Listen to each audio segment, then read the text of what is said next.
I just, for now, I don't want to go back in the system. I think it's broken.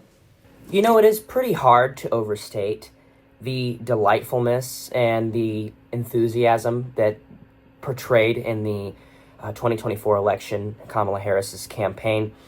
Very credible campaign. Only 170 days only 107 days she had on the campaign trail, and she still managed to get 75 million votes with conjuring up a campaign just within 107 dense days. And she was on Jimmy Fallon yesterday.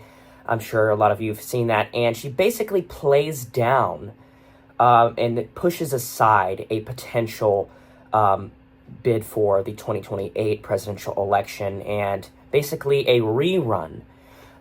So she seems as if she's giving up politics. She's retiring. She's moving on, which makes sense. She is about 60-some years old.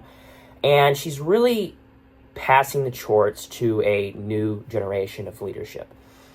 And I think that's super important. I think Gavin Newsom needs to be our 2028 Democratic nominee. I think he has the charisma that's embodied in figures like Obama and FDR and like this big, progressive, momentous change that we will need after a 2028 or after a 4-year Donald Trump president, another 4-year disastrous and chaotic Trump presidency. Okay, so he's had 4 years. We haven't learned the first time during COVID.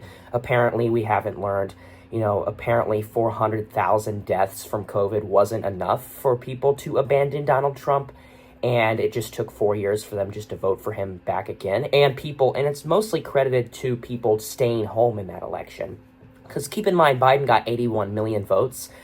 Donald Trump got about 77 million votes in this last election. So Biden still surpassed significantly by Trump's popular vote amount. So I really want you to take a look at this clip of Jimmy Fallon kind of confronting her on this issue, saying like, oh, you just announced that you are not running for governor in 2026, despite speculation, despite being ahead of the polls, ahead of Katie Porter, ahead of all these other potential Democratic candidates. And I will say, a lot of people were thinking she's going to run in 2028. She's not going to run in 2028. She's probably going to partner up with Gavin Newsom, maybe have a minor to sort of upscale role in Gavin Newsom's cabinet. If he were to be elected, you can't just jump to conclusions like he would be elected. I will say if he ran against J.D. Vance, I think that pretty much would be a slaughterhouse. J.D. Vance does not have any skill whatsoever to be president of the United States. And we said that about Donald Trump, but Donald Trump was a billionaire who came into this world being a billionaire, who inherited $400 million from his father. So he pretty much had his life set up there. And that's the only reason why he became president in the first place, is because he had money to run for president. J.D. Vance does not have that. People do not know who J.D. Vance is. He just got elected senator in 2022. In Ohio. He literally just came out of the blue.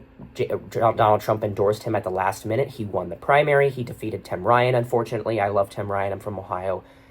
I have a very deep compassion for Tim Ryan. But that did not happen. That did not play out. And I think it's best for Kamala Harris to sit aside to say, okay, I'm a public servant. I believe in donations. I believe in exercising my wealth and, going to food banks and providing, like she did with Thanksgiving after she lost the election. She still managed to go out and feed people, literally. She literally came and brought dishes for people and lower class individuals to eat. And it comes to the basic fundamentals of life and the basic ethics and morals of a character, of a person. Donald Trump doesn't have any of those.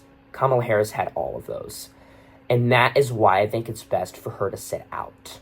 She's kind of worn out. She's tired. She's inundated with everything that's been going on. She's like the biggest I told you so figure in American history right now. And that probably is very stressful on a person. And I can see that because we're all dealing with stress. we're all dealing with stress. There was a jobs report that just said jobs, like the unemployment is the highest it's been since pre-COVID, like right before COVID numbers. This is record historic, low, bad, like horrible. And that's mainly due to the tariffs, like directly due to the tariffs. You don't just slap tariffs on every single country. You don't do that. That's not feasible in producing any valuable result. But Donald Trump does not have the ability to know what is good for the country, what does this, what brings imports in. He's the worst person on trade. He's the worst person on economics. He's the worst person on morals. I mean, he won't even release the Epstein files. He's the worst person on foreign policy, domestic. I mean, you can name it all. He does not have the credentials to lead this country.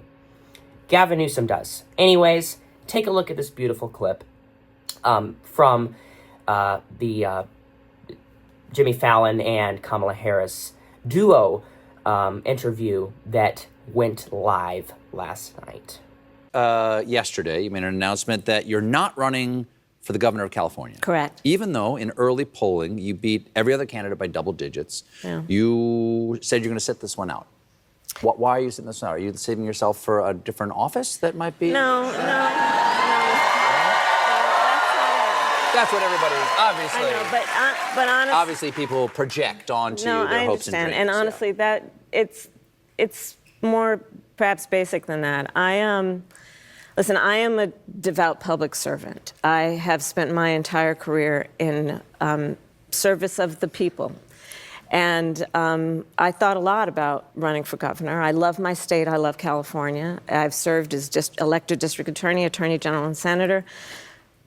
But to be very candid with you, when I was young in my career, I had to defend my decision to become a prosecutor with my family. And one of the points that I made is, why is it then when we think we want to improve a system or change it, that we're always on the outside on bended knee or trying to break down the door?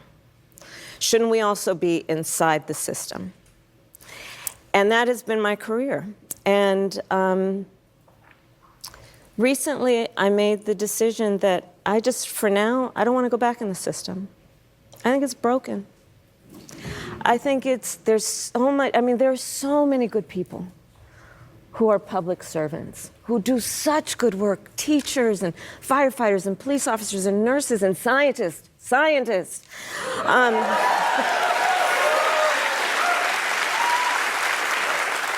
And so it's not about them, but, I believe, and I always believed, that as fragile as our democracy is, our systems would be strong enough to defend our most fundamental principles. And I think right now that they're not as strong as they need to be, and I just don't want to, for now, I don't want to go back in the system. I want to travel the country, I want to listen to people, I want to talk with people, and I don't want it to be transactional where I'm asking for their vote.